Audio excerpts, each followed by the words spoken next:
Chamacos, esto de la historia pues tiene sus asegúnes, ¿verdad?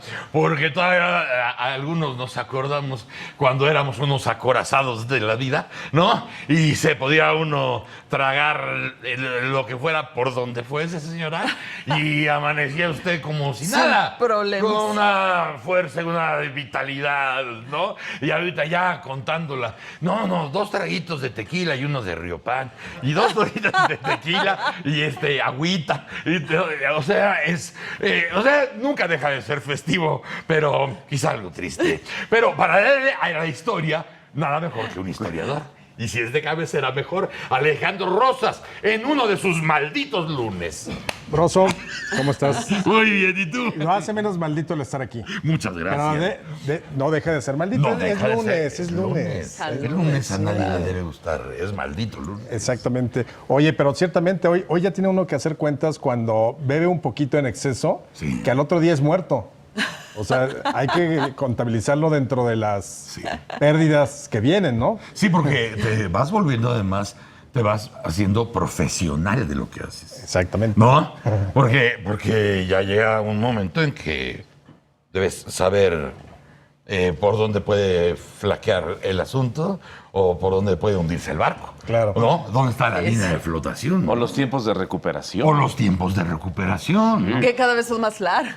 Sí, yo creo que el término que dijiste es profesionalización. Profesionalizar. Esa las es la cosas. cosa, sí. Porque cuando tienes 25, 30 años, no importa nada. No, Eres un super hombre, ¿no? Eres un vikingo, eres un pirata. No pasa nada. Nada. No pasa nada. Y si algo doliera, pues seguramente es de hospital. Para que a esas alturas duela algo, te estás desangrando o ya tienes el apéndice en una fosa nasal o algo así. Sí, claro. Pero ya te vuelves un profesional y ya sabes cómo, voy a aventar unos tequilitas. Nada más 8. Nada más 8. Nada más 8. Para empezar. Tranquilo. Nada más 8. Chiquiteando toda la tarde, ya, ¿no? Y luego Riopan. Pero además, ¿sabes? En las rocas. Pero ¿sabes qué? Yo sí me lo tomo. ¿Sabes? El tiempo de ingesta de las bebidas, eso Claro, es importante. sí, todo. Se profesionaliza Como uno. decía aquella frase histórica, todo con medida. Y en la política no debe ser excepción. Exactamente. Es un profesional. Exacto. Exactamente. Que se va a echar sus chupes, que bendito Dios. Pero ya lleva un plan. Exacto. Ya va trazando, ¿no? Una estrategia, una exacto. Es logística. como correr una prueba. Claro. Sí. Hay que ser profesionales hasta para eso, señora. Y nada más estamos hablando del alcohol. Ya hablaremos de otras cosas.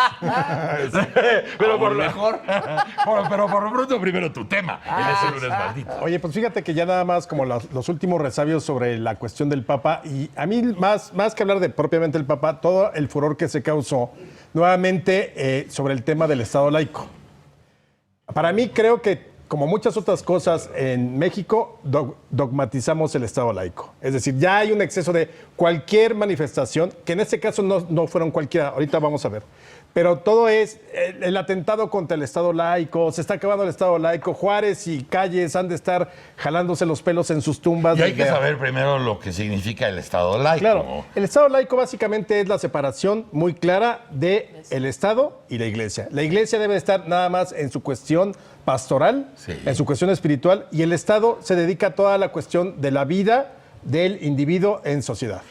Que además le da la libertad de credo a cualquier ciudadano mexicano. Claro, incluye la enseñanza laica, incluye la libertad de culto, efectivamente. De creer en lo que tú quieras. Incluye que ningún tipo de ministro de ningún culto religioso pueda involucrarse en la política, es decir, que no pueda ser votado, porque sí pueden votar, pero no puede ser votado, no puede estar en ningún cargo público. O sea, todo eso es el Estado laico. Así es. Entonces, lo que vimos hace unos días con la visita del Papa, primero, como la gran sorpresa es un Papa entrando al Palacio Nacional.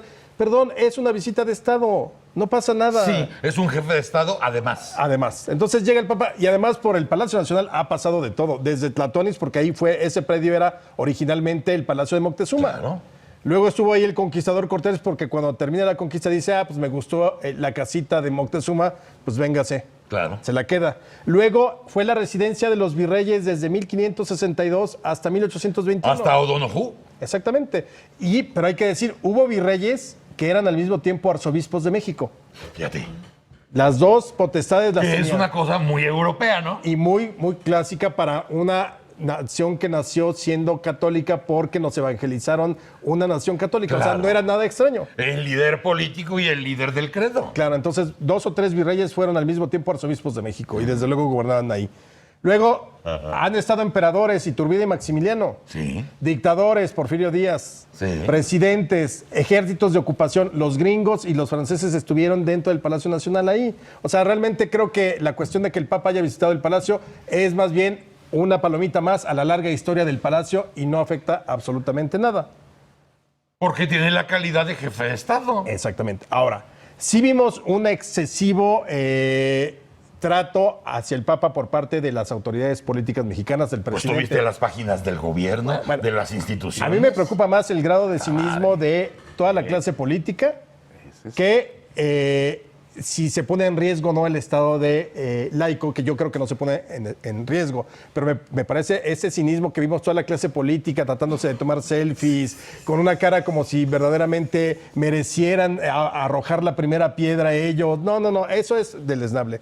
Pero fíjate que además se han ido modificando las leyes. Charros, payos. Exactamente. Payos. Exactamente. Eso es lo que más molesta. O sea, Porque a lo mejor mucha de esa gente puede tener verdaderamente la creencia o puede tener la devoción, ¿no? Pero eres parte de los funcionarios que forman el Estado y entonces tienes que tener ese recato y esa disciplina. Aunque seas un fervoroso, en tu casa lo serás. además, la religión se lleva en un aspecto íntimo, discreto. Ese es el asunto de la religión. No como y si fe. fuera 1920, que se note que y ahí van las beatas. No, bueno, la clase política parecían quinceañeras enfrente de Justin Bieber, Así. gritando. Nada más les faltaba gritar desaforadamente. Así, en ese grado de madurez, así. Ahora, lo interesante en el asunto es que todo lo que vimos está, después de las últimas reformas, todavía en este periodo de Peña Nieto, está contemplado en el artículo 24 constitucional. Sí. Ese es el asunto, o sea, que realmente no están violando ninguna ley y además está también regulado en la ley de instituciones religiosas y culto público. Ahí se dice que en México todo mundo puede profesar la religión que quiera y demostrarlo.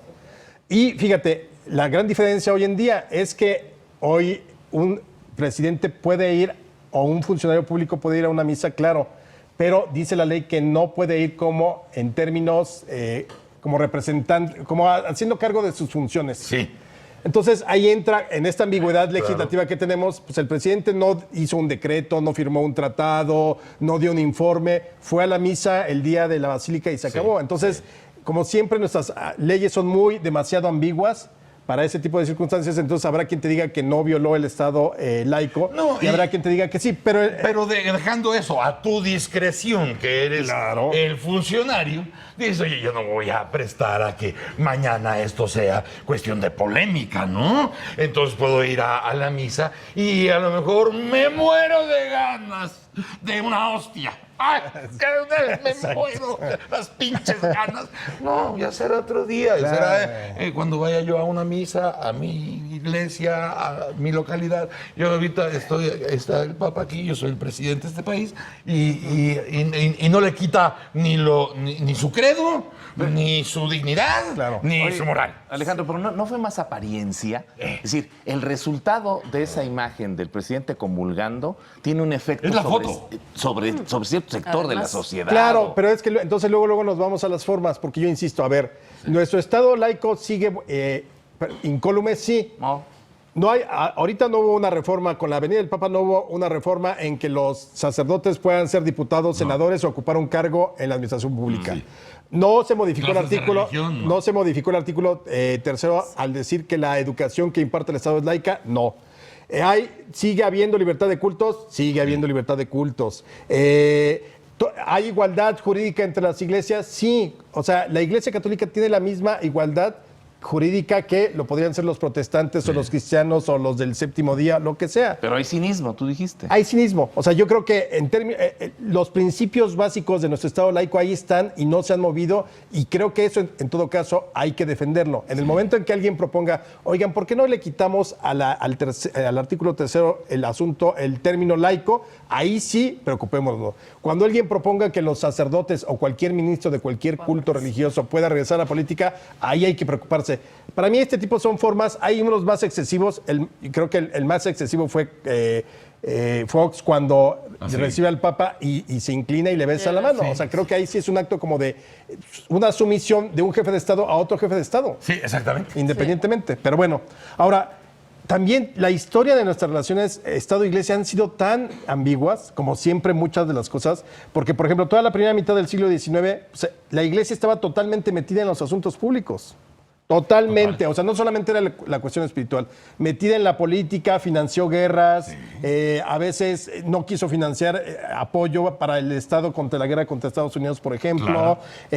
Y además teníamos una religión de Estado. México nace a la vida independiente con una religión de Estado que era el catolicismo. No había otra ni había chance de libertad de cultos. De hecho, todos los que trataron de colonizar Texas y todos estos territorios del norte podían colonizar siempre y cuando fueran católicos. Si eras protestante, tú no podías entrar al territorio nacional. Todo eso cambia porque se metió a tal grado la Iglesia en las cuestiones propias del Estado que llegó a tener 1/5 de la riqueza nacional. Claro. Era el gran banco hipotecario de la Iglesia. Por eso los liberales deciden, a ver, señores, ahora sí, a Dios lo que es de Dios y al César lo que es del César. Y entonces se establece la separación de Iglesia y Estado, que nos costó una guerra. No fue nada más de que la Iglesia dijera, ay, sí, me voy a ir a mis templos y a los púlpitos. Se armó porque además la Iglesia asusó a la población para levantarse en armas contra los liberales. Sí. Y son las leyes de reforma las que establecieron ese Estado laico. Antes, por ejemplo, toda la cuestión que regulaba la vida de los hombres la tenía la Iglesia. Nacimiento, matrimonio, muerte, era la Iglesia. ¿Qué hace Juárez con las leyes de reforma? No, esto es una obligación nuestra, del Estado. Nosotros nos vamos a hacer cargo. Sí. Oye, pero es que... Por eso queda muy claro. Mire, si se casaron ustedes por el registro civil, para nosotros está hecha la boda. Exactamente. Si te quieres casar por la Iglesia, ya no tiene nada que ver con lo legal. No, incluso si te casas por la Iglesia y no te casas por lo civil, entonces entras en la figura de o el amaciato o el concubinato o cosas así, que son cosas que están legisladas por el Estado. También. ¿Qué otra cosa se estableció con la separación de Iglesia y Estado? Que la Iglesia no podía participar en ningún tipo de acto político. Ajá. Y en ese momento fue cuando se estableció que ningún político podía establecer en ningún acto público de culto. Sí. Pero tanto el porfiriato como el priismo se pasaron eso por el arco del triunfo. Había ahí un compadrazgo entre la Iglesia y el Estado. La Iglesia sabía que estaban las leyes de reforma y las violaba hasta donde el Estado le permitía. Parece una caricatura del aguizote todo el siglo y lo que viene. Sí, o sea, nos sorprende hoy que sea así. No, así fue, era un compadrazgo. Y tú lo has dicho, es el cinismo. Es el cinismo. No hemos visto a Millonésimo Cepeda con políticos en los jaripeos, su cumpleaños. Claro. Por favor, o sea...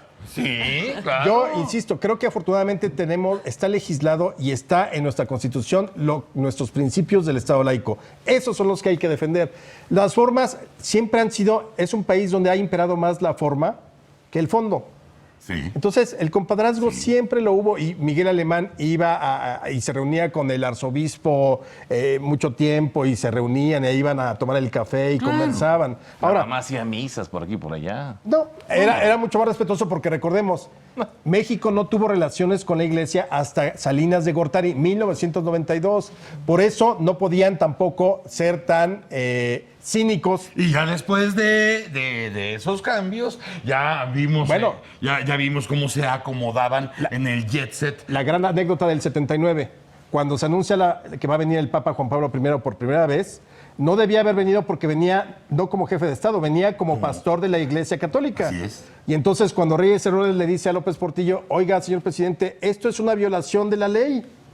López Portillo le dice, mi chavo, yo pago la multa. Es mi invitado. Ahí para está. mi madre. Así de simple. Fíjense nada. El presidente de la República. Fíjate, yo pago la multa. O sea, yo me aviento ese trompo a la uña. Broso, Alejandro Rosas. estamos a salvo con nuestro Estado laico, no se preocupen. Muchas gracias. Ha informado para todos nosotros bueno. el maestro Alejandro Rosas, nuestro historiador de cabecera. Vamos a un corte. ¡Hola, gay!